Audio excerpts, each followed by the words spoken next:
Okay, so this is our next module that we're going to be covering. And we're going to be talking here about pro-social relations. So we talked about anti-social relations as harming others. We're going to start to talk about pro-social relations as being beneficial to others. And so one of the first things we can kind of ask or think about, and this is just us thinking about pro-social behavior, is thinking why people volunteer. So people might volunteer for a number of different reasons, and you don't have to get these all written down, but just to kind of think about them more broadly. People might volunteer because it expresses or an act is important value, so it kind of gives you a sense of what the values that person has.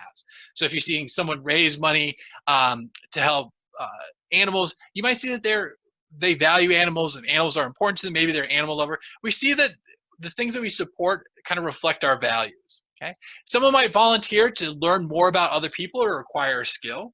Okay, so we can use this kind of degree that we're helping others, but kind of getting a little bit of advantage to ourselves. So I always keep thinking I want to do Habitat for Humanity because I'd like to help others out, but also learn some skills that I could have for then fixing things around the house. We see too that helping others out, volunteering leads to enhancement. So it's a boost of self-worth and confidence. So you feel more positive about yourself, feel like you're making more of a contribution. You might feel more confident because you've done something new and been successful at it. So you see that there's a lot of benefits kind of personally for volunteering as well. Okay. We might volunteer to gain career-related experience. So this is why a lot of high schools and colleges will require a certain number of hours of volunteering so that students can develop different career experiences, get a chance to kind of see if they like a particular field that they might be interested in going into. Okay. We see that too, part of the reason we volunteer is to be part of a group to strengthen the social relationships. So and the advisors at Introspect, one of the things I think is really great about Introspect is that the group members get a chance to meet each other and develop these relationships, especially as they're first semester freshmen. They're kind of learning and meeting with others. So I think it's a great way to kind of gain that social connection. Okay? And lastly, is it might be somewhat protective. So you might reduce negative feelings such as guilt, okay, by helping out or volunteering for others. Maybe you feel bad about something, or even protective to the extent that a judge orders you to provide community service to kind of make up for something harmful you've done, for a crime that you've committed. So this is just a quick summary to get us thinking about the fact, or get us thinking about why people volunteer. And we see for a fact that there's a lot of different motivations. And again, all these different volunteering reasons for a variety of different situations really comes down to this idea of pro-social behavior. Okay, so we'll slow down a little bit here to talk about this idea of what pro-social behavior is and to define it. So we talk about pro-social behavior. Going forward, we're going to talk about as a behavior that intends to help or benefit someone. Okay, so pro-social behavior is behavior that intends to help or to benefit someone. Okay, so the idea here is that you're trying to increase someone else's well-being. Okay, so this might be by complimenting them, providing resources to them. It might be, donating money to them. There's all kinds of pro-social behavior. So it's hard to capture kind of all of them. But our definition here is really, again, the opposite of what we saw for antisocial behavior, where you're harming someone. In this case, you're trying to make life better for them. And so as we think about this, as we process it, think of other kind of pro-social behaviors, think of other behaviors, and determine, are these behaviors ones that are benefiting someone else? Are they a pro-social behavior? And one of the most clearest demonstrations of pro-social behavior is being altruistic. And altruism is kind of a more specialized form of a pro-social behavior in the sense that you have an unselfish regard for your own welfare to help other people. So what this means is that you may be pro-social towards others, helping them out, helping improve their life, but it's not necessarily done with an idea of kind of gaining anything for yourself. Okay, so you might lose time helping someone study for their exam. You might say that that's kind of a form of altruism. We see our subway hero up here, basically saying, I jumped in on the train tracks in the subway because I needed to help that person. They put themselves, Wesley in this case, put themselves in risk in order to help someone else. Okay, so again, helping and protecting others without a need for some kind of personal gain. You're not motivated to benefit from this. Okay? And so in thinking about the definition of pro-social behavior, especially thinking about our definition of altruism, I want to hear your guys' thoughts on if social distancing is in fact an act of altruism. Okay, so share with me if you think that this is the case and kind of your rationale for why you think social distancing could be argued or not argued to be an act of altruism. Okay, so I'll wait to hear your responses, hear your thoughts on this.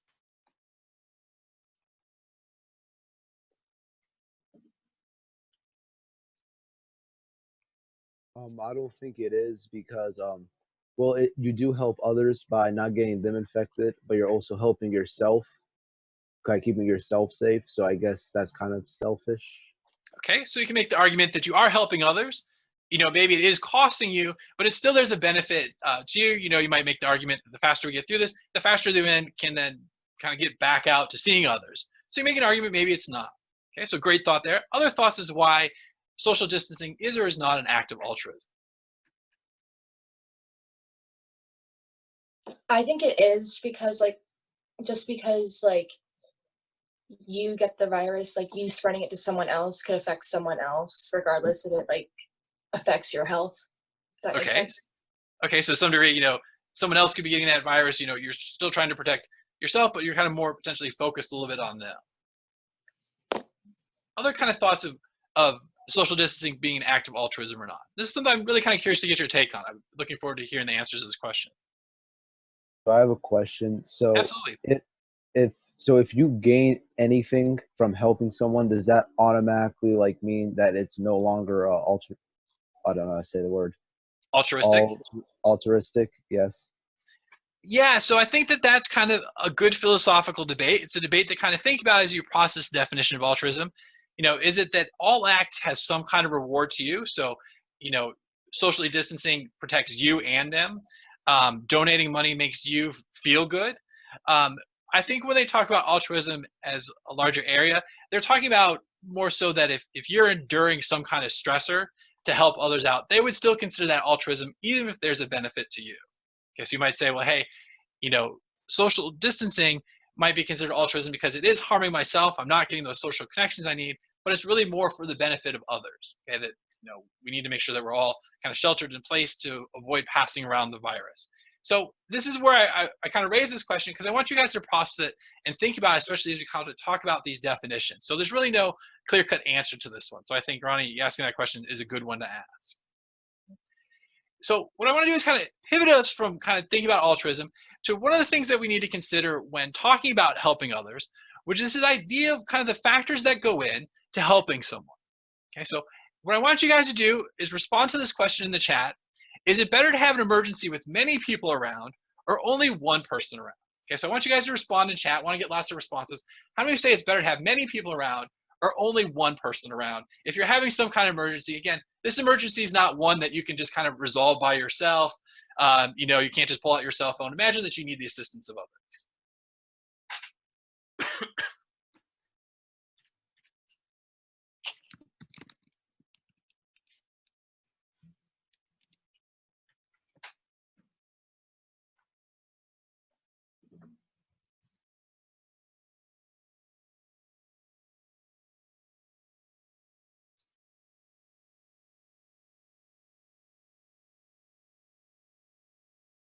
All right, so lots of responses. I appreciate it. We'll kind of pause to get a couple others.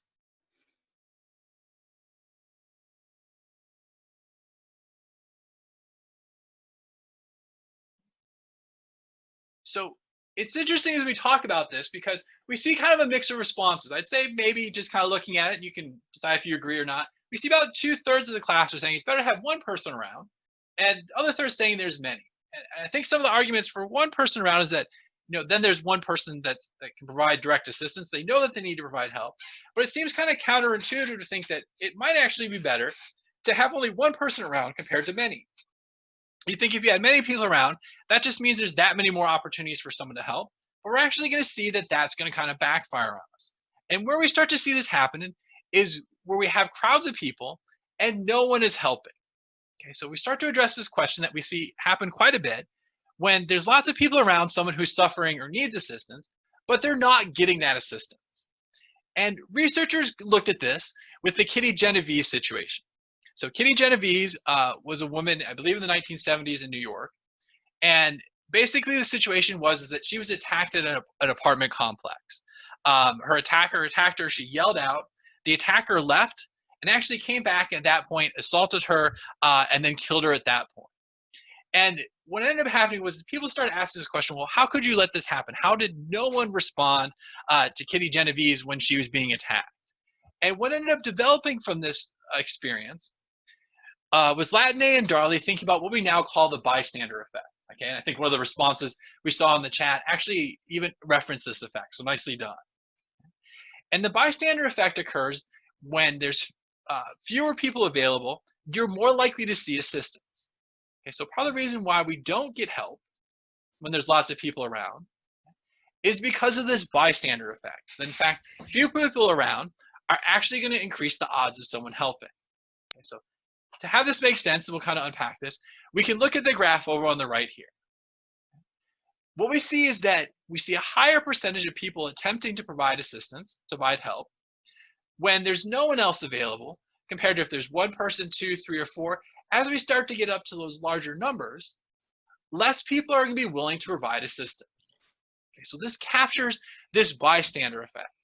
Okay, so the answer here is that if you are injured, you are hurt, it's actually better to have fewer people around compared to many others. And we're going to explain, we're kind of unpack why would that be the case, because it's, I think, arguably counterintuitive. You think, hey, more people around, more likely someone is to jump in to provide assistance, or even for that matter, know how to help that person.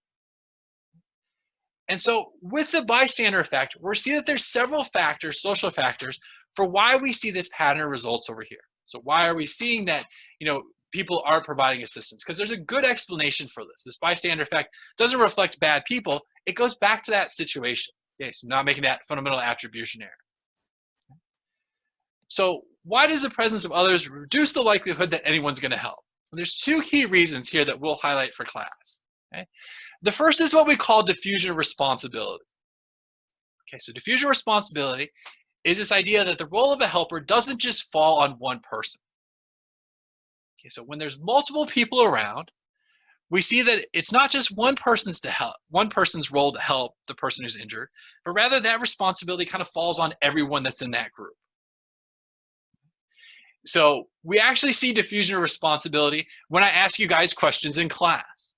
Okay, so we've all had that moment. Well, okay, the professor asked a question, the instructor asked a question, someone else will answer the question.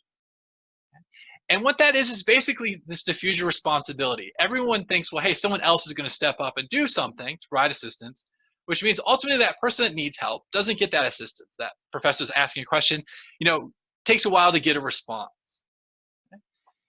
One of the things I think is really funny is one of the other shows we've gotten into is Royal Pains. And Royal Pains, basically this guy who gets kicked out of his hospital, starts this kind of practice of working independently. He helps good guys. He helps kind of really rich guys, anyone needing assistance. But one of the things that's really interesting is that when he has an emergency happen in a situation, you see that he distinctly points to someone and says, it's your job to call the emergency, call 911. He will literally point exactly to someone. And I think that's really interesting because what he's essentially doing there is he's getting rid of diffusion of responsibility. He's modeling what you should do if you need help. He literally points to someone and says, it's your job to call 911. The other reason why we see people are less likely to help is due to pluralistic ignorance. Okay, so pluralistic ignorance is when people in a crowd follow examples of others, which means everyone's waiting for someone else to help first. Okay, so when we're unsure about what we should do in a situation, a lot of times we're going to do is we're going to look around. Everyone does that. Okay, people are kind of doing that to some degree now with the COVID-19 virus, kind of looking around to see how other people are responding. And the problem with this is that if everyone's looking around, no one's responding, no one's being the first person to help, and no one's taking action. And so this becomes especially problematic because no one's providing that assistance. So one of the things we're taught as instructors when we're back in the classroom is that if there's an emergency, you need to act. You need to, guide the class because otherwise everyone just kind of looks around. Oddly enough, I was lecturing about this topic, literally this topic, in my first semester here as a professor, and all of a sudden the room started to smell not very good. It almost smelled like kind of burnt wires. And what was really interesting is that pluralistic ignorance happened. So everyone started kind of looking around to kind of that moment of like, are you smelling that? Am I the only one smelling that? And then I suddenly said to everyone, I was like, it smells kind of funny in here, doesn't it? Everyone goes, oh, yeah. That's again where we see this pluralistic ignorance, where people are following examples of others just kind of looking around, not responding. But that then meant that no one said anything about it. So let me pause at this point to see what questions you have as you kind of set up the bystander effect. If you're all good, let me know through chat. If you have a question, let me know, because we'll unpack kind of the process that we go through for providing intervention to others when they do need injury, or when they are injured and need help. Okay, so let me know if you have questions. If you're good, let me know otherwise.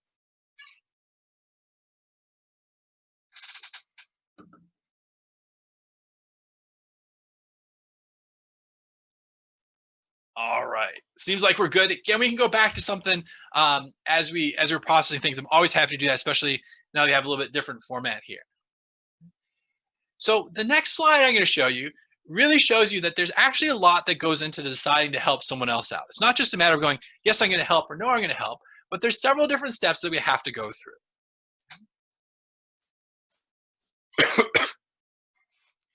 So when we see that someone's suffering or needing help, there's several different steps that we go through in order to provide assistance to that person. The first piece of this is that we simply need to notice if that person needs help. Okay, so if we're in a hurry, we're not paying attention, we're not being mindful, so we're not kind of taking in the moment, we could simply miss that someone needs assistance. So there's a classic study with seminarian students, so students that are going on to become leaders in religious organizations, and they're told to come to one building, and their task is to then deliver information about the Good Samaritan. So the Good Samaritan is someone who stops and provides help to someone else. So they're literally mindful of what's going to be going on. That's a topic that they're going to talk about. And what ends up happening is they go to one building, they're then told, well, actually, you need to go to a different building to give this speech. And what they did is they then manipulated the amount of time that they had to go to the other building to give the speech. Okay, so one condition they were told, hey, you have as much time as you want, no big deal. Another said, hey, you're on time.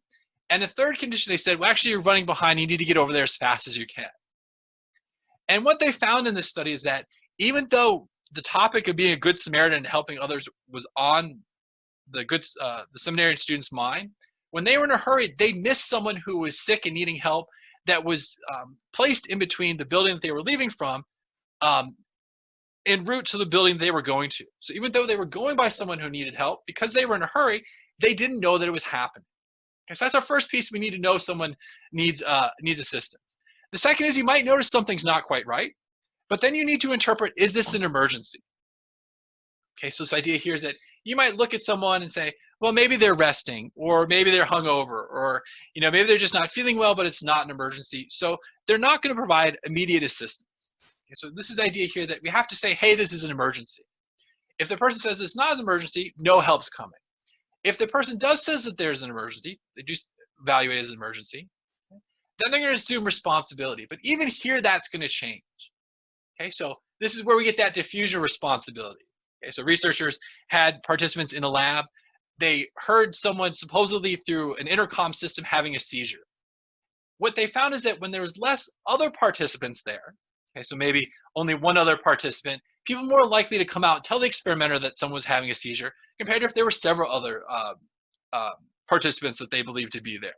So again, this is where someone's going to assume responsibility. They might be more likely to assume responsibility if they're better qualified for it. Okay, so you have to go through the several of these steps before someone's actually going to take action. Okay, they're going to provide assistance. And so we're going to see that we're most likely to provide assistance when the person looks like they need help. Okay, so this is just kind of something I'll run through quickly. We won't belabor this. So they appear to be in need. They're deserving of it somehow. You're more likely to help women or someone more similar to us. So someone more similar to us, we would kind of want to help them because we could imagine ourselves in that position. In a small town or rural area where there might be less people available to provide that assistance, maybe to that communication of kind of gossiping that goes on in a small town or rural area. Okay. We also see too that we're more likely to help when we encounter this person and we feel guilty. Maybe we feel negative, so we're trying to offset that negativity. Or alternatively, you might say, well, hey, we saw someone else modeling that helping, so we're going to provide that help as well. We see that when we're not in a hurry or not preoccupied, you provide assistance. So that's what we saw in the example with the Good Samaritan parable, the seminarian students. And we also see too that one of the strongest predictors is that if we're in a good mood, we're going to do good things. Part of the reason we do that is because we want to stay in that good mood. So we do this feel good, do good phenomenon. Now, so far, we've really kind of introduced this idea that this bystander effect occurs and that we need to be paying attention to it, that it's kind of a, how people act. But recently, it's worthwhile noting that a sociologist said, well, maybe in fact, this isn't the case. Okay, so I'm going to show you just a short video that captures some of her research and start to actually bring into question, when do we see the bystander effect happening and when might it not? Is there something that we're kind of missing in the literature? Okay, so I can show the video again. Bear with me as I kind of switch out and get to it.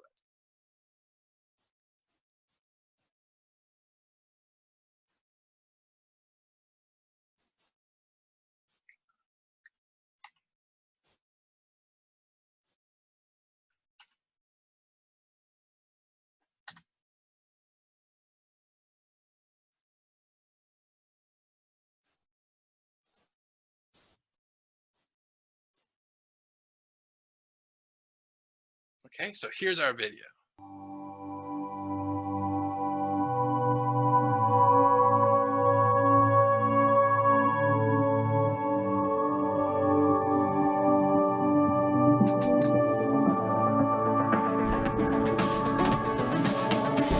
That idea of us being individuals that are only interested in our own interests, that is not how it works.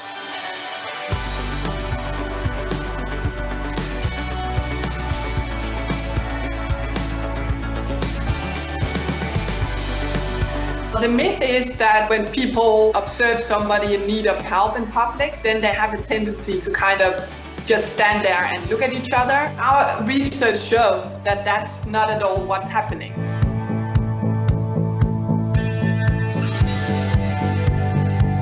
From pretty low-scale conflicts to stabbings and really severe violence.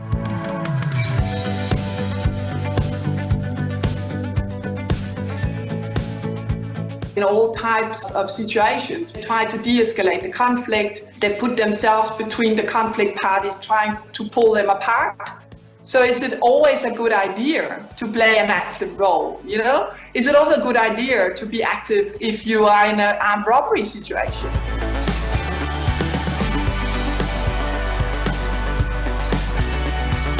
We were surprised by the high frequency of it, and we were also surprised by seeing similar frequencies in these 3 different countries that we looked at. As a cultural anthropologist, I would have expected pretty big cultural differences, but what we see is that there are some universal features in these very tense situations.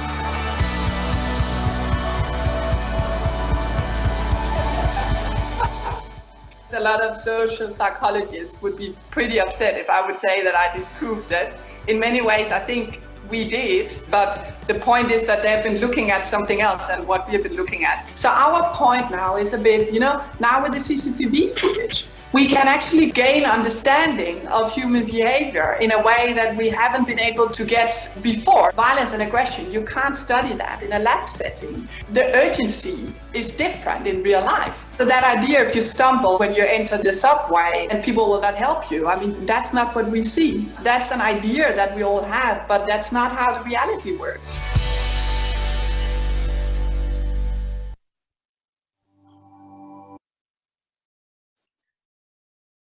Okay, so what I want to do is I wanted to talk about that and kind of point out, because not always do we see kind of conclusive evidence. So the bystander effect is one that people have kind of really endorsed for quite some time, but now kind of cultural anthropologists question it. So maybe there's situational factors, there may be factors in how they collected the data that change the kind of the results that we're seeing, but it's important for us to be able to kind of keep that in mind and evaluate that. So I always want you guys to critically evaluate the research that we're talking about, kind of critically process it and think about it. Okay? So we're going to change gears here and start talking about kind of a different aspect of prosocial behavior. So I want to pause at this point to see if we have any questions, concerns, things that I can address for you guys before we kind of change gears a little bit here.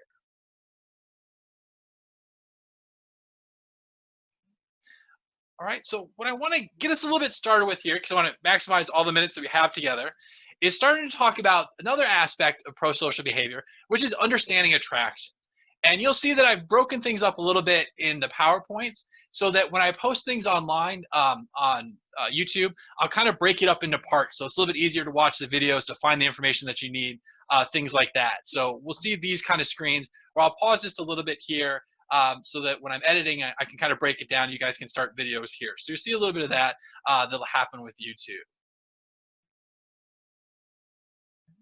So when we talk about pro-social relations, I think one of the most pro-social relationships that you can have is with a romantic partner. The idea here is that we think about how we connect with others, we want to support them, we'll do things to benefit them. And one of the ways that we can think about pro-social relationships and attraction is how we get individuals attracted to each other, get them connected in such a deep, personal, pro-social way. And so we can think about what factors make two people feel attraction to each other.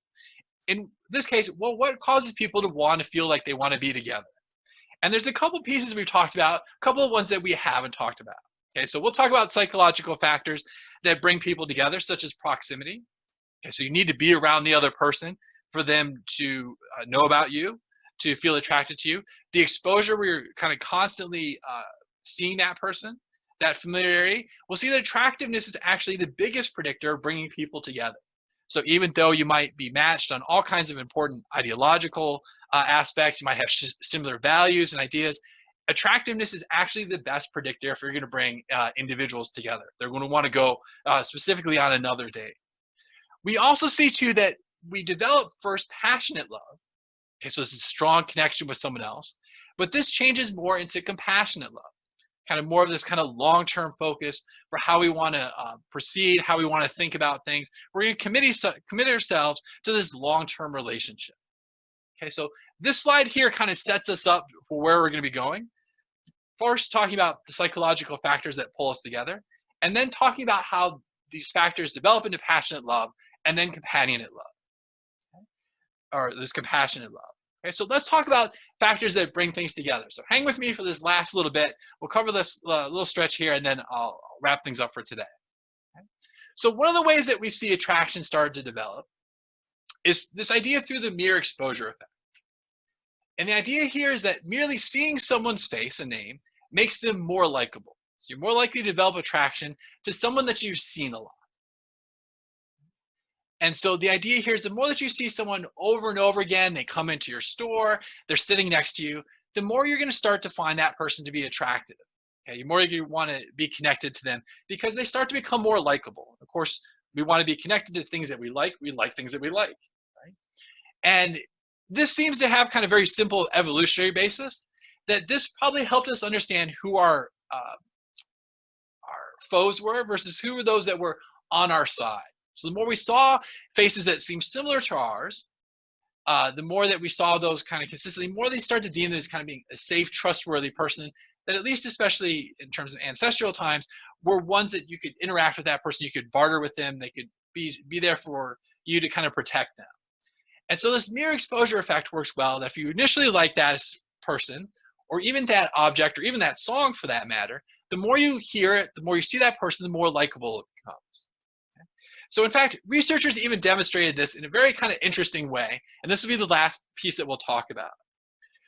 What they did is they actually morphed a voter's face to different political candidates. And the idea here is that we're going to like things that are similar to us, that seem familiar to us. And so by blending our face with someone else's face, in this case, George Bush as a candidate, suddenly our face is more reflected in George Bush, and therefore we'd be more likely to vote for George Bush in this case. So voters preferred a candidate whose pictures incorporated the voter's own features. Okay, this idea here is that we see ourselves all the time. We're used to seeing ourselves all the time. That increases our likability through this mere exposure effect. Now, if we're going to morph our face on in a blend with George Bush's face, okay, so that face morphing we talked about before, the more he looks like me, the more likely I'm going to see him as being trustworthy, safe, see him as being a good political candidate.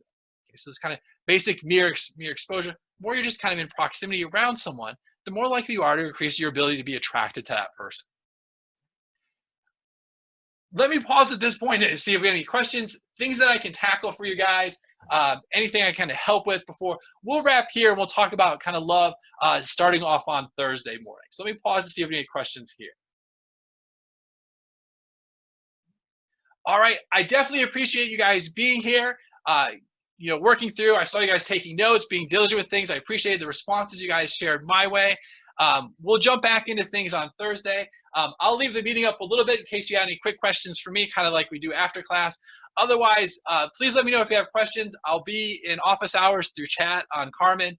But most importantly, please take care of yourselves. Stay healthy, stay healthy, stay safe, and I will see you guys on Thursday. Take care. Bye, guys.